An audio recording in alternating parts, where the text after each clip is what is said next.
It's a little bit more of a detailed video on the Roberts case and bullet feeder for the 550C. Definitely has been a bit of a game changer in the production of 9mm for me. It's taken me from my original standard setup that was approximately 300 to 400 per hour once you get into the rhythm of it. Then I went to the DAA, which was a great setup, but it just was a pain to stop and fill these tubes constantly. For me to fill in the primers, it's actually quite easy, as I'd switch to the double alpha primer tube filler. This thing is amazing. It absolutely fills primer tubes in 0 time, probably 10 seconds per tube. So that's been a game changer. So how easy was it to set up? Let's start with the bullet feeder. As you can see, it comes with a little stand. The tube's not included. That's something I bought from our local hardware store. In Australia, we have a store called Bunnings. They had plenty of 1-inch tube, or 25.4mm in metric. So basically, find the height that you need to that will work for you. This flexible tube comes in the kit, and along with the different caliber little fittings up the top there. Also in this tube, connected with this wire, is the final piece that fits perfectly on a double DAA bullet feeder. As you can see, that's the perfect size there. I'll just sit it on top there, and you've got the little cutout so you can see it tightens up on this side, but I've got it out for now just to show you the operation. So let's turn it on and see how it works. Let's throw in some projectiles and turn it on.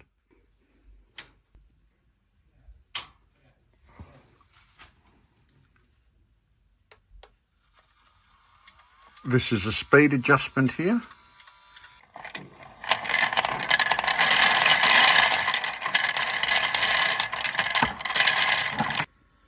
So what I've done now is I've disconnected the bullet feeder off the DAA part, which usually just sits on top. I'll just get my hand out of the way and do it properly.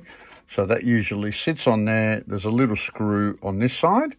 So I've just taken it off to show you how it works. Now you might notice a little blue light here and some wiring. That's because there's a sensor through here.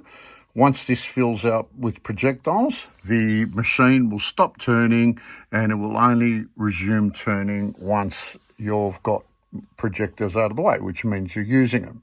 So let me turn it back on and show you how it feeds through and how it stops. I'm just going to block it with my finger. The machine is turning away. Once it's getting projectiles the right way, and the important thing here is to see that the projectiles are the right way. Otherwise, you need to make a fine adjustment to the top part there. Let me drop these out of the way. Yep. And if you notice there's a couple of projectiles upside down, which means I have some fine tuning to do up the top. Okay, so I set up the bullet feeder onto the little vise here that I've got in my room. And what I had to do was adjust this little piece over here, and you either slide it in or out according to your style of projectile. And it now, I think, is perfect. So I've just locked it up with the little lock-in screw over here, and we'll turn it on and see if it's turning the right way.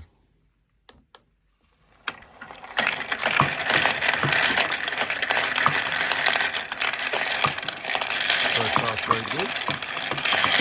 Alright, perfect. So as you can see, everything that's upside down is now turning around the right way. We don't have any projectiles falling forward. So that's the perfect setup, I'd say.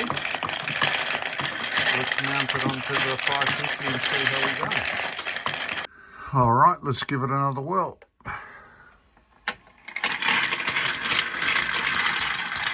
Another little tweak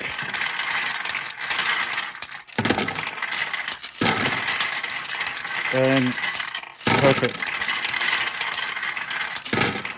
The adjustments are very fine, so even if you are a little bit out, it will not work correctly. But didn't take too long for me to work it out, and now I've got all the projectiles coming through nicely. Perfect.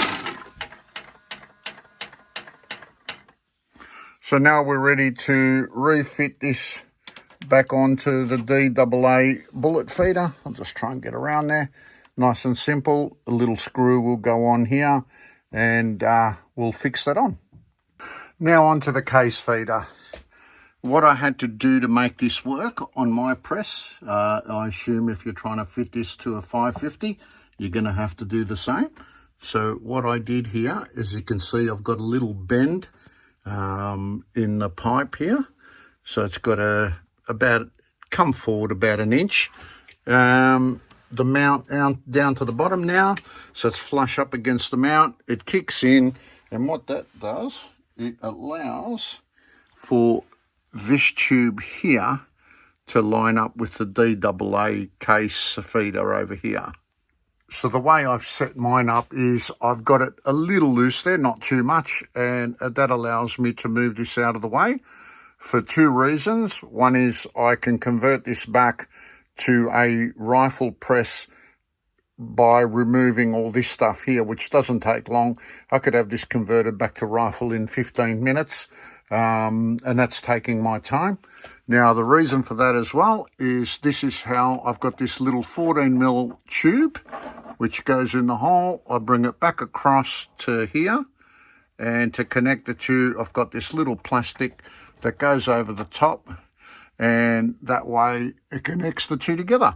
Nice and simple, nothing complicated, and it seems to work well.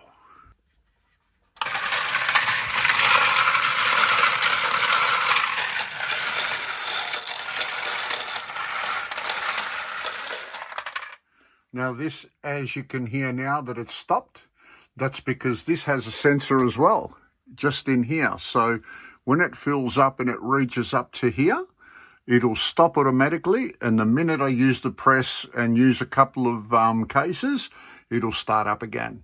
Really nice setup.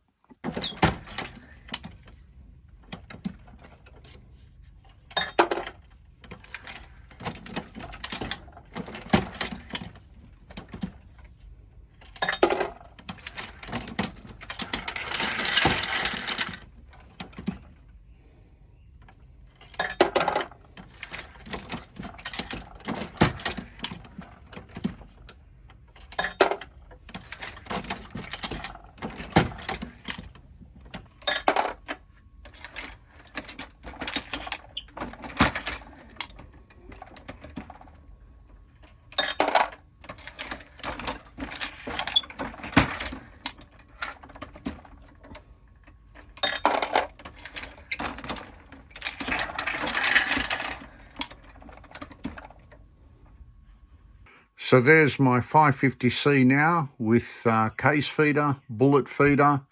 Can't speak highly enough of Robert's case feeders and bullet feeders. His after service was fantastic. Really nice guy to deal with.